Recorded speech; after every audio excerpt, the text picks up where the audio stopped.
Welcome, everybody. I'm Dr. Kristen Allott, and with us today is Natasha Duarte. Say hi, Natasha. Hello, everybody. And today, what we're going to be focusing on is diet change. Diet change. Part of this arose out of a blog that I did a couple of months ago about breakfast and eating for breakfast, and I got several emails around intermittent fasting and different diet changes, and I was like, wait a minute, like, first we have to answer the question, what is your diet doing for you? And so I wanted to just take a moment to pause and talk about like what needs to be considered when there's a diet change, and think about those fundamentals so that we can have a better conversation than my diet is for weight loss or my diet is for convenience, or I mean, there's all these different, and bring into consciousness all the things that we're asking our diet to do for us. And sometimes different intentions, you do different things and you have to sacrifice different things. Like there's no perfect diet. And because of the weight loss culture, there is this habitual idea that there's a secret diet out there that everybody would do well on, and when you see somebody who's lost weight, they must have found the secret ingredient. And the first time I was really faced with this was my first year of medical school. The week before finals, I had 104 temperature for 4 days, and I just laid in bed and sweated and could barely get any food in. And I was already on the thin side, but I lost like 10 pounds in a week. And then I came home for Christmas. And at the Christmas party, that's all anybody could talk to me about was how awesome I looked. And I felt like I just walked out of a concentration camp. And how did I do that? And most of the people who were asking me these questions were 50 and 60-year-olds. And at the time, I was in my 20s, and I was like, first of all, I nearly died, which is not the diet that you want to do. Second of all, this is way too thin for my height.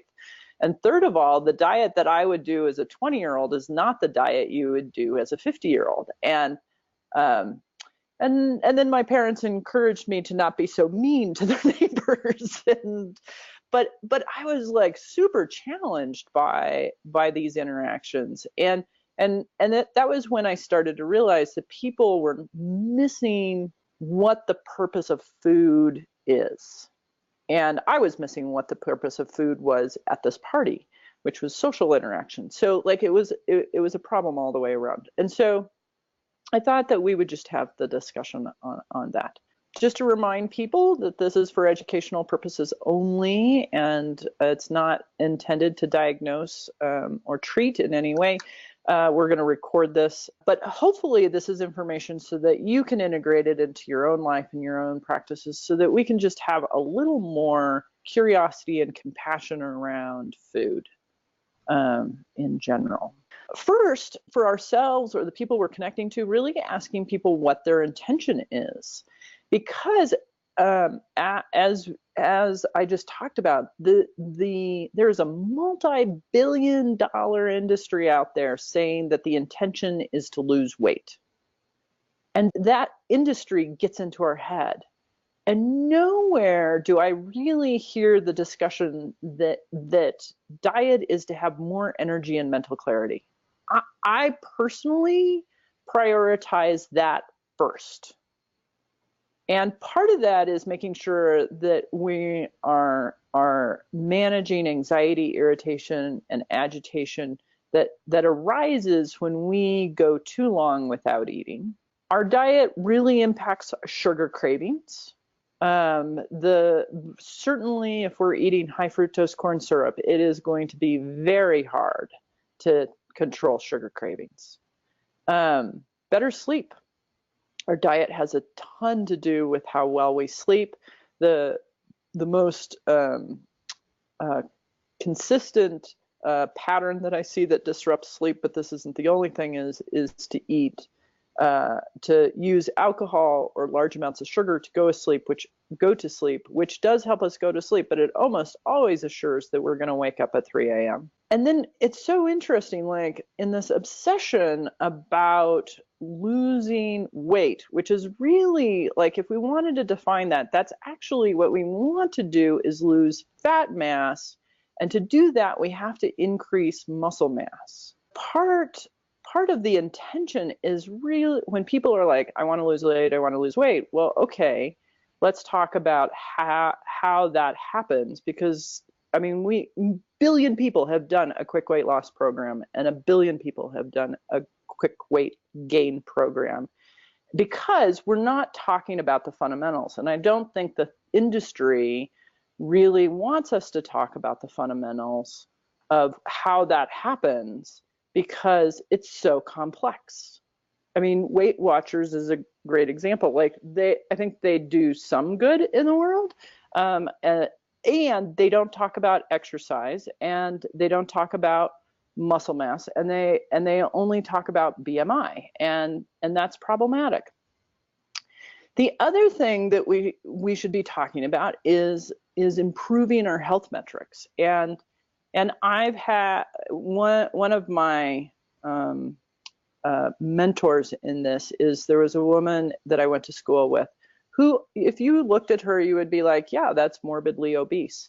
And her health metrics were outstanding. That, like, she was healthy, and she could do any kind of exercise. She could hike for hours. She, like, there was definitely going to be some wear and tear on the joints.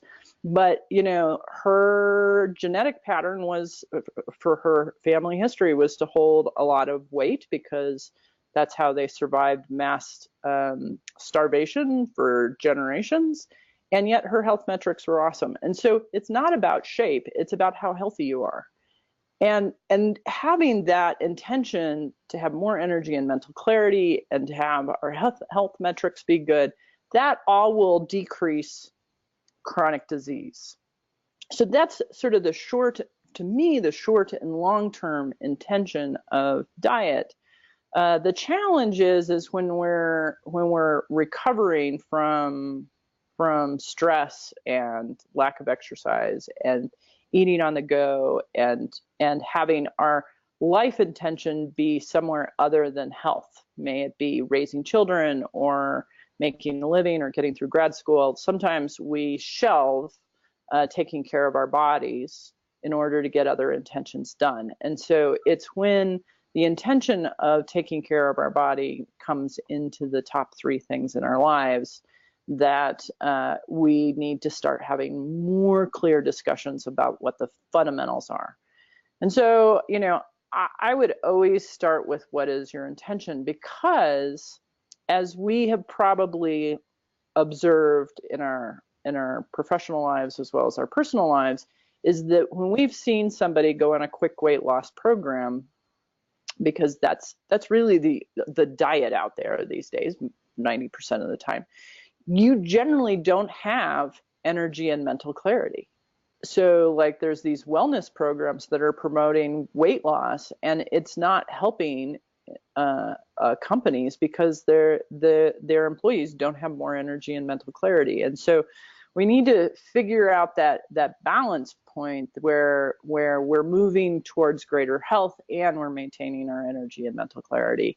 And if there's a history of trauma, managing our emotions. Once we establish the intention, then sometimes we have to remind people, like, what does food provide you?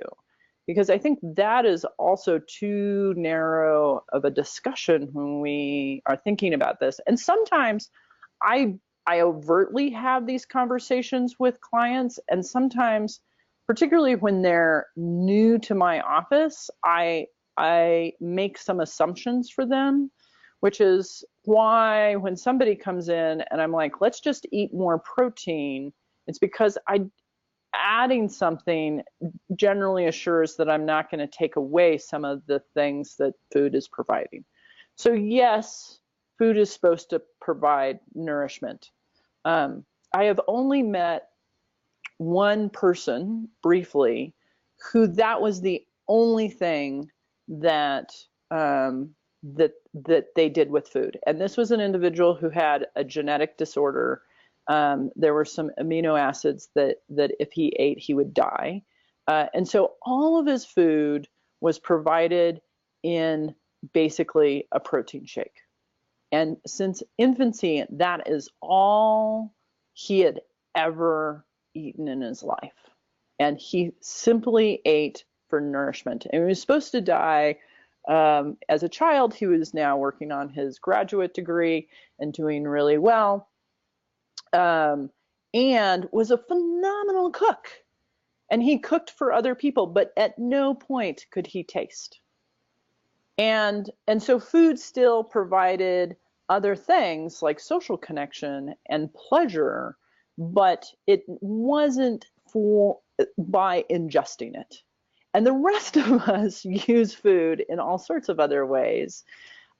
Besides nourishment, we eat for convenience. We like, I came and there's really nothing at my parents' house right now that, because I'm gluten-free, that I'm willing to eat. So I had some almond butter and they had some pineapple, and that was my breakfast. But I covered my protein, my fat, and some carbs and a little bit of fiber, and that'll be good until I get to go to the grocery store. So it was kind of eating for convenience. For some people, eating for convenience is going to McDonald's, and that's an important part of their life and the structure of their life. And we have to kind of dig into that to know that. Social connection. Like going over to somebody's house and eating what is served to you, changing your diet or radically changing your diet, like that puts some tension sometimes on those social connections. And how does the person have the skills to navigate that? Is cooking pleasurable, or like, are you never cooking again? I have had many a former mother of small children who is like, yeah, I'm not cooking anymore. I'm like, okay, so your diet, like whatever we do nutritionally, has to honor that clear intention of never cooking again. And you can do that. It's usually buying stuff at the co-op, and it takes some funding, but it's like getting clear all the intentions that we have is important. Making sure that people have the emotional skills to not feel deprived if somebody's getting to eat something that they're not going to eat. That's a huge trigger for some people. And so some diets really fail because the person, I call it the committee, and sometimes the younger children within the committee don't understand why somebody gets to eat a Snickers bar and they don't. Getting someone to name all the places and times that food is entertainment. What is entertainment? It's filling time. It's sometimes facilitating social connection as well. I notice in my family we play a lot of board games, and I'm amazed at the people in my family who will eat like one chip and then play 3 or 4 rounds and then eat another couple of chips, where I'm like, I'm just eating for entertainment. Like, while I'm waiting, I'm eating chips and guacamole or whatever. And I'm like, oh, I didn't know that I do this. And now that I do, I have, I'm sort of noticing that awareness. And then there's a lot of people who use food as a way to check out. Like, I'm tired, I don't want to feel, I want to be numb. And if I eat a lot of food and binge on food, that will help these emotions be managed. Some of that is not understanding the physiology, like how long it takes to feel better if we are hypoglycemic, if we've gone a long time without eating, or if we're tired or our brain just needs food. Like sometimes, or we've just had a crappy day and we need a little bit of sugar, because sugar helps get tryptophan to the brain, which then tells our lizard brain that everything's okay. Like, sometimes we just need a little bit of sugar and wait 20 minutes. But since we didn't know that we're going to get that feeling with just a little bit of sugar, we just eat for 20 minutes and then we feel better. And so sometimes there's some education in that piece. Any questions or comments about like talking to people about what does food provide for you, or did I miss something that you see people using food for that's not just straight up nourishment? Sense of control is one of the comments. Oh yeah, that's a good one to bring up. Sense of control is it's true. Like one, and this is often the seed of some eating disorders, is that food, particularly in children or young adults, food is something that they're pretty sure that they have absolute control over what goes in their mouth and what doesn't go in the mouth and when. And then you throw the diet industry on there, in that implies that we all have control over what goes over in our mouths, and we should, and that happens. And so I guess what I would add to that, and I would add to this list, is that diet, food, sleep, exercise, or movement are all ways in which we dialogue with our body. And that one of the frames that I use with some clients is that, like, our body is a 3-year-old child that is with us all the time. And that if we treat it as such, you can take a 3-year-old and say, okay, I got an hour meeting that we're going to go to, and you need to play on your own, but then we're going to go do fun things, and we're going to, and 3-year-olds will engage in that long as you consistently show up for it and you don't break your promises. And the body's the same way. Like, it'll help us feel good if we don't break the promises to it of that we're going to feed it consistently, and we're going to make sure it gets to move and it gets to play and that it gets to sleep. And when we decide that we're going to assert our authority over our body will ultimately win. And it will ultimately win in making us feel incredibly uncomfortable. And it's not a win-lose. It just continues to say, I need help, I need help, I need help, I need help. And because I'm not getting help, I'm gaining weight. Because I'm not getting help, I'm getting diabetes. Because I'm not getting help, I'm anxious and I'm having panic attacks. So thanks for bringing that up. And it helps me remember that how I sort of frame things for people.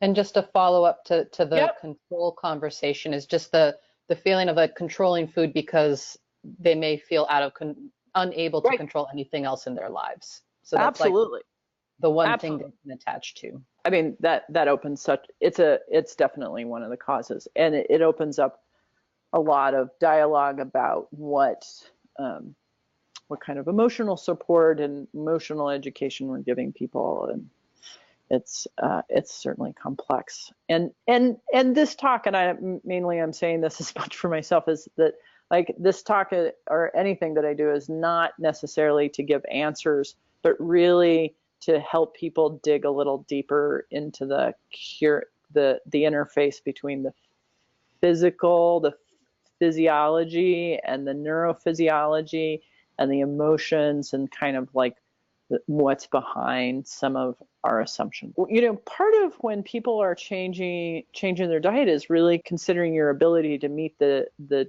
challenges of the new diet without being overly controlling. Like, can you easily accept your dietary needs or restrictions? And sometimes yes, and sometimes no. And sometimes people don't think about, they're going to do a diet and then they're going to be put in social situations that are going to be harder to manage. And so kind of going through this list of like, okay, we're going to change your diet to this. And then when eating out, then how are you going to do this?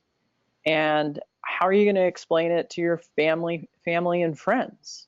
if people change their diet that's out of the mainstream norm, may it be paleo, vegetarian, or vegan, like if you start really restricting any flow of meals, like then you probably have to be cooking. And what I see is as it gets more restrictive, may it be paleo or vegan, like one of the primary things you do every day is get food for yourself. Like convenience really has to take a back seat, because some of the sickest people I have ever seen in terms of nutritionally deficient people are people who, and I quite honestly, I did this for about 10 years, and then I got better at it as I was a vegetarian. But the first 10 years, I was what I call a pasta dairy vegetarian, which is I ate bread and pasta and cheese, and I thought that was covering my nutrients. And really, I should have been more conscious about making my meals and making sure that my nutrient needs were getting covered.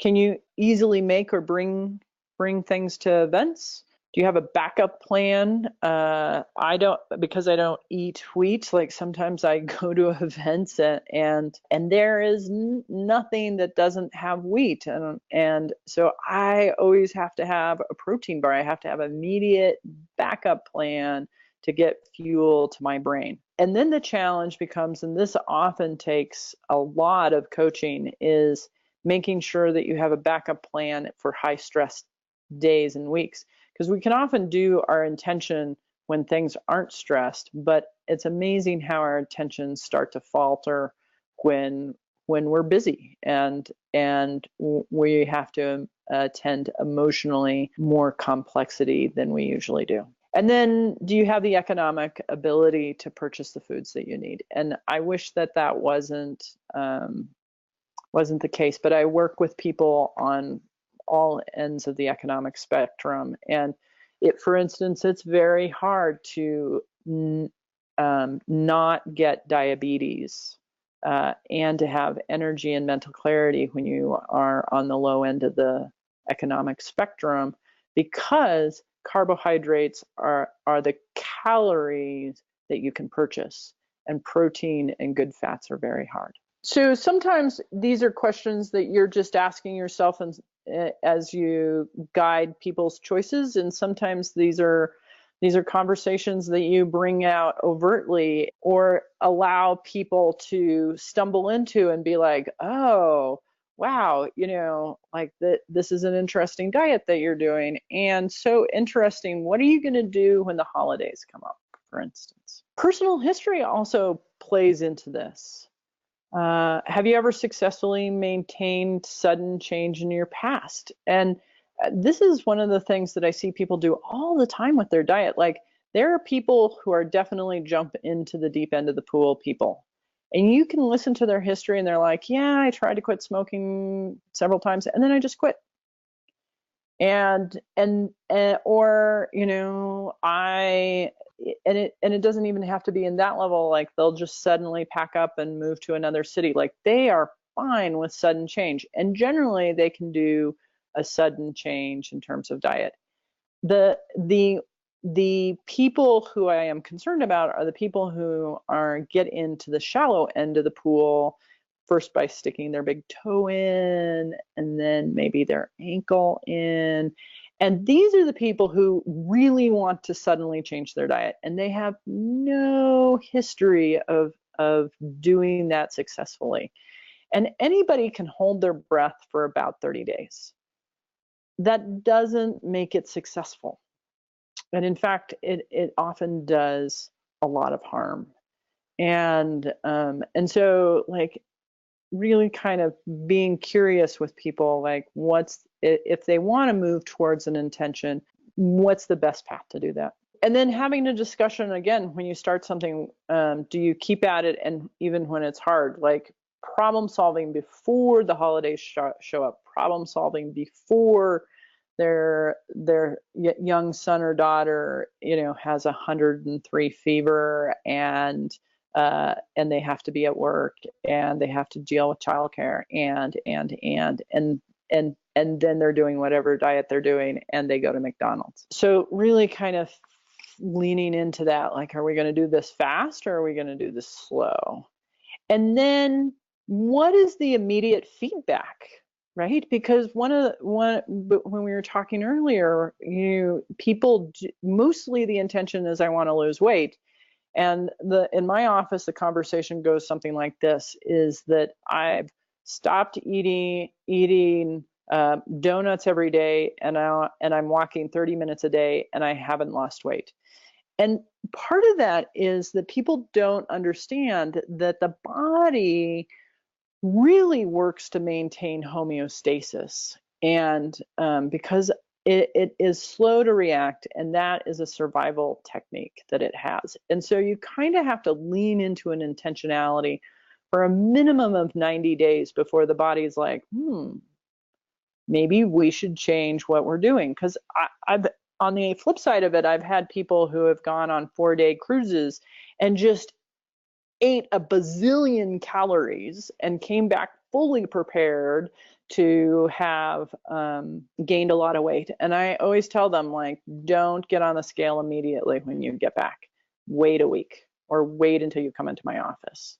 And they do, and maybe they've gained a pound at most, because the body has a weight that it's like, we want to keep you at this, and we want to keep this homeostasis.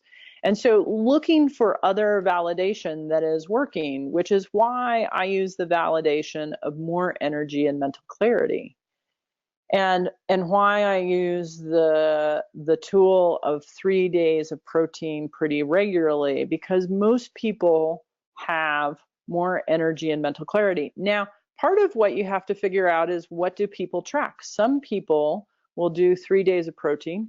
They will be feeling better, but it doesn't register really. Like, I can see that they're looking better, they're feeling better, they're describing, and they're like, yeah, it's just been an easy week. It's kind of externalized.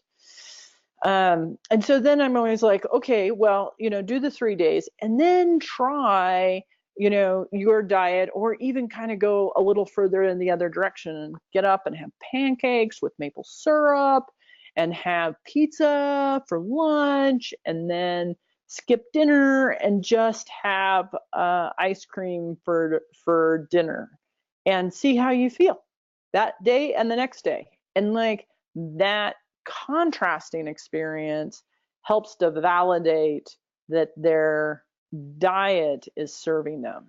I also use this when people have made an intention to change their diet, and they have a slip up day, or they have a rest day, whatever, where they kind of go back to their old diet.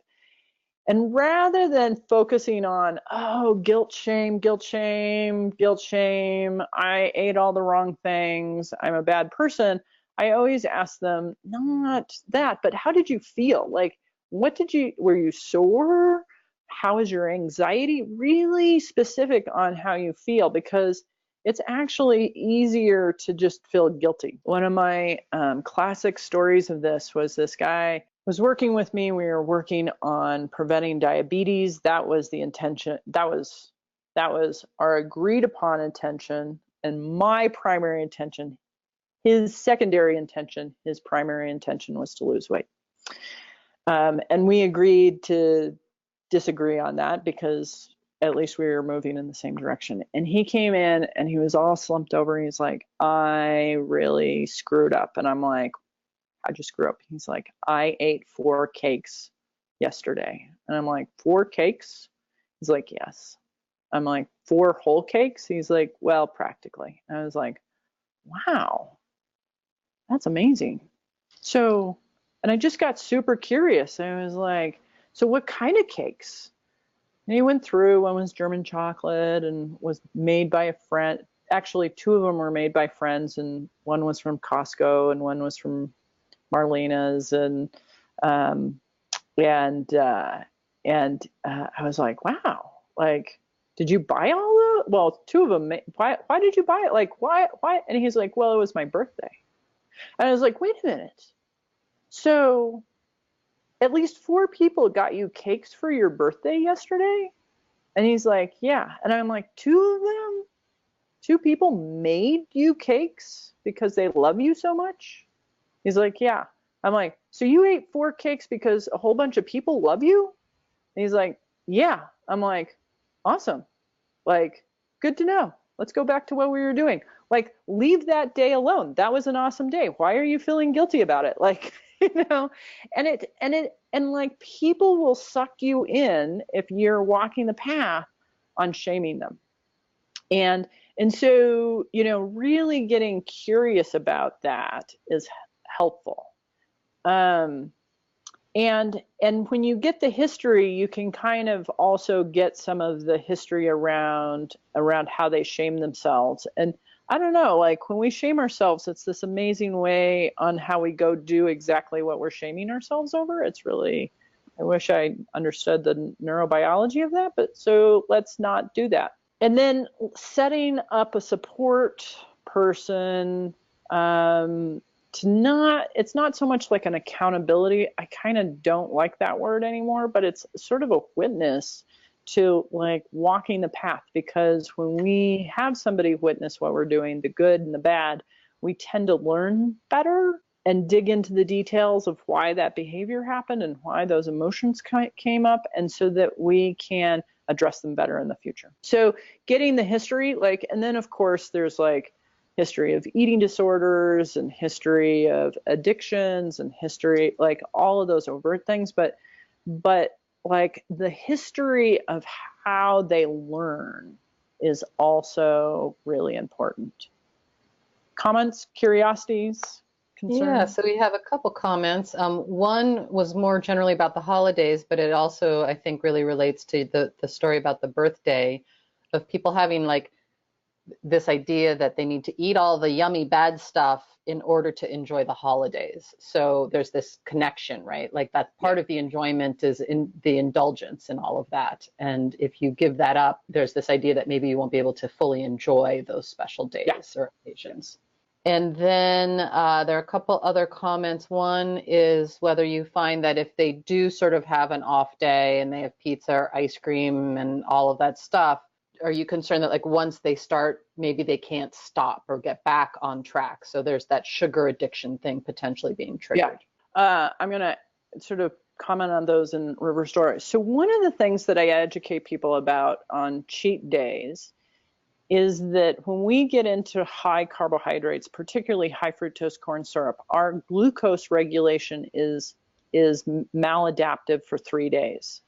And how it's maladaptive for 3 days is that our body will let our glucose levels drop lower than normal. And when we get involved in sugar, we get a higher insulin hit, which then also drives that. And so part of the reason why when people have an off day or a binge day that they can't get out of it is that their glucose levels are actually dysregulated. And so like the next day, around 10 o'clock, they'll have breakfast, and around 10 o'clock, their body has put away those carbohydrates, but their blood glucose is so low that there's a panic that we don't have enough fuel. And so that panic precipitates a binge, and then our blood glucose will go low again, and then it precipitates a binge. And so it's this feed forward system.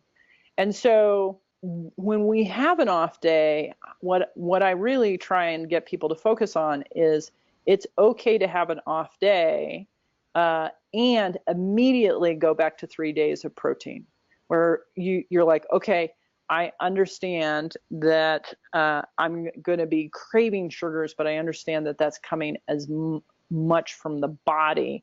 And so if I eat protein every 3 hours, my blood glucose will not get low enough that I have to binge in order to correct it, or have this drive to binge in order to correct it. So that's one of them. And I, in terms of the holidays or birthdays, that part of the indulgence is the holidays is part of that indulgence. And again, part of that is that we are biologically driven to eat carbohydrates and fats in the wintertime, in the darkest hours. Like That is the only way we survived living outside. And so there's a biological drive to that. There is, what happens together wires together. And so we have these memories of that. And so, it's kind of like having a discussion about how are you going to do that? Like, yes, some people will want to change that wiring. Other people are changing that wiring in their family context is not viable. And so as the holidays approach, I often advocate that let's pick the days that you're going to go off track, right? So there's going to be Christmas, and there's going to be Thanksgiving, and there's going to be New Year's, and there's going to be the 3 Christmas parties we go to. Okay, right? Like you can pick those things, and that's 6 days, or even let's say there's 20 events that you have to go to in the holidays. Okay, great. Let's just do it in those events, and not what actually happens a lot during the holidays is because we're eating so much sugar, we're craving sugar for that feed forward that we talked about. And so the non-holiday days that we have during the holidays, because we do have those, like we're really tight and planned with our diet so that we're just not binge eating sugar all the time. Does that make sense to people? Is that helpful? There's some yeses coming in, and I want to just add there was a comment that's related to this conversation, an idea about that guilt pathway we were just talking about, and how like anything the brain does a lot of, it does really well. So like there is that sort of feedback loop. Even though you're feeling guilty, that's what you're drawn to emotionally to be doing. Yeah, exactly. Yeah. Good. So we were just kind of talking about this is like, think about high stress events and holidays, and people really need support to plan for this, because dopamine, the nature of dopamine in our brain is to, if we are surviving, like don't try and problem solve something new. And so getting out of our own self and thinking about how can I do this differently is phenomenally neurologically hard. And so having somebody walk the path with you. And so, like with high stress events, I've worked with a number of professionals who know when the stress week is coming professionally. And so, like I have them set up a bag with protein bars in it, and we get on to restaurants where, like, I was working with the CPA, and she's like, I don't know how to do anything different than what I've been doing around food because I am so busy during the tax season. And I was like, well, let's do some planning, because it was November, and so it was good for the holidays and tax season. But one of the things I was like, well, can you get a restaurant to deliver you like a Caesar salad when you're working late at night? And she's like, oh yeah, the restaurant next door is like my favorite Caesar salad. And I was like, awesome. Like, why don't you just go over there and tell them that at 7 p.m. or at 6 p.m. or whatever, you're going to come and buy a Caesar salad, and you need it as takeout, and give them your credit card. And, and this was before Uber delivers and stuff like that. And like, it worked great. The restaurant knew who she was. They thought this was a great thing that they could help her with. And she, and eventually she got other things besides Caesar salad because she got bored. But like, the resource was there, but being creative enough to come up with that needed an outside source, just to be asking questions. The other thing is getting clear about so we kind of talked about like, what are your expectations during the holidays? And, are often what I see when people change their diet, it's the 100% rule, which is I'm going to do this 100% versus the 80-20 rule, or the 70-30 rule, right? Or the Sundays is a freebie. Now, doing Sundays as a freebie, like that can help. That will never facilitate really weight loss, but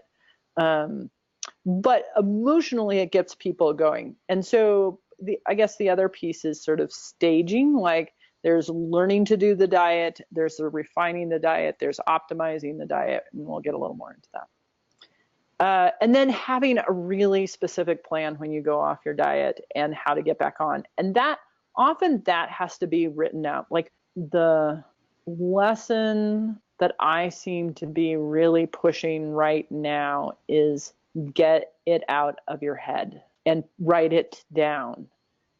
We are trying to maintain too many plans and too many factoids in our brain, and getting the planning and the steps and execution out of our head and onto something exterior to us is making a big difference. As a side plug, one of the things that I've handed to 3 clients, and they're like, "Oh my God, this is going to be so helpful." And it seems a non sequitur, but you could totally do this with food, is there's a new website called Trello, which is a Kanban board, which is just lists that you can move from to do, doing, done, and you can make your lists. And I was working with a teenager who was just totally anxious about applying for college, and we just put it on the board and invited her parents in, and here are the 15 steps that she needs to execute on in order to apply for college. And like, you can just see the anxiety relax because now it's exteriorized and she's not trying to hold all those steps in her head, and she can just check things off. And this is the same around holiday events and high stress, is that we have to have it written out, because when we're stressed out, we're in our lizard brain, and that information is not available in our lizard brain. It's in our cortex, and that's hard to get to.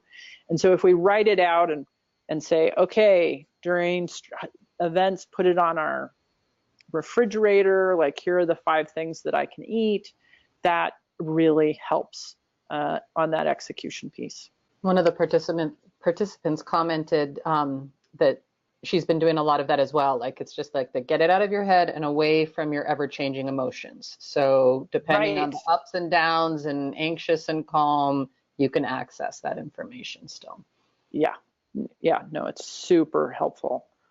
And people think they can hold it all in their head. And at the speed and complexity in which we're dealing with information, this is not 500 years ago where every one of us is doing the same job that our mother or father did, and their father and father did. Like, this is rapid change, and getting it out of our head and being like, here's the plan, makes such a difference. So once you're on a new diet, how do you know if it's meeting your intentions? This, it's so interesting to me how people start diets, and certainly I've done this, and then we don't check in. When I started as a vegetarian, I started it really for sort of moral and ethical reasons. I took this class in college, was science, technology, and art class, and I was a science major, and I decided that I was going to read PETA, and who was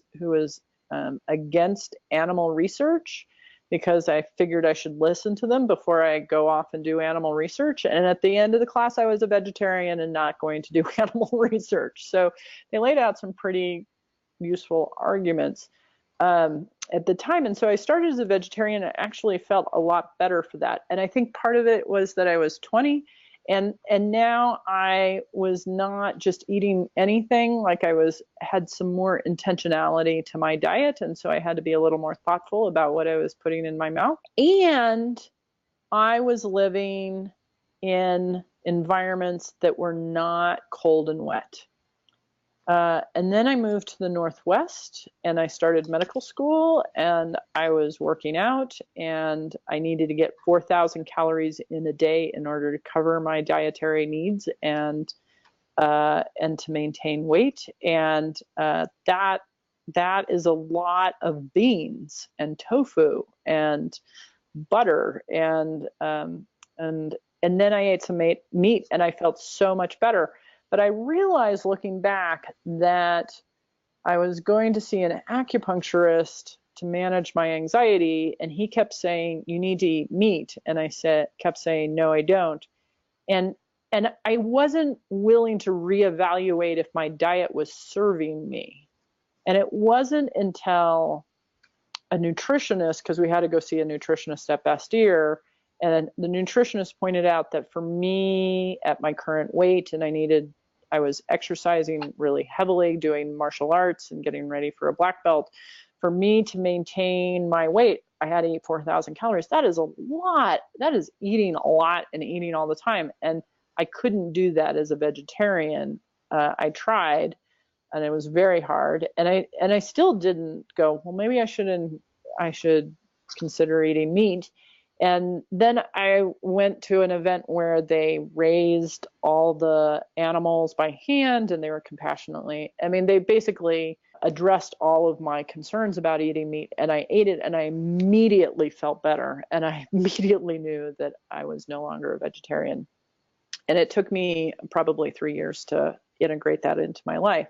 But really considering if our diet is meeting our needs. I see people come in all the time on some special diet, and it's on both ends of the spectrum. Sometimes the vegetarians and vegans come in very malnourished, and the people who get attracted to the keto diet, particularly when Atkins was very popular. I had this one woman come in who lost a lot of weight on the beginning of the diet, which was a lot of fat and protein, but not a lot of carbs in the form of even vegetables. And whenever she got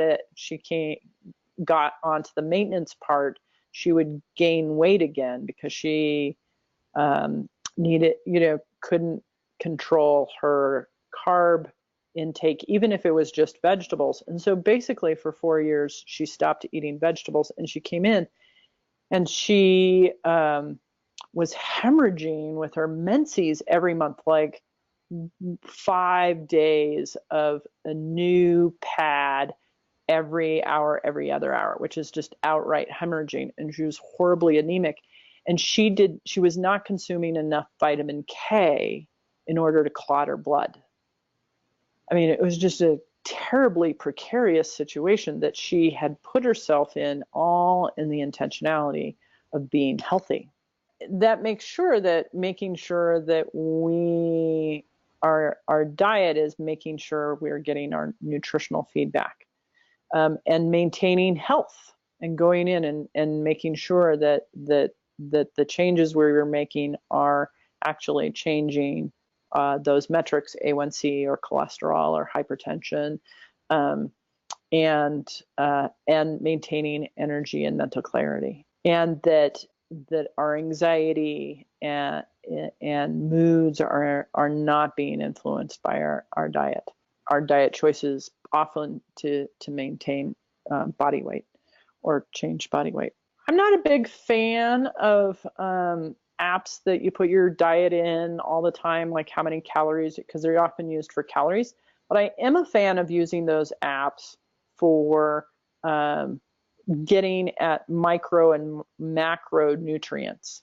And so one of the things that I will have somebody do before they change their diet is to do a week of, like, what are you getting, so that we know not to shame them in that you're eating too many calories or eating too many carbs, but so that we know what their body is used to, again, so that there's not this sudden change, because the body will fight sudden change. But if we do small changes, we can lure it into having a new set point or a new homeostasis.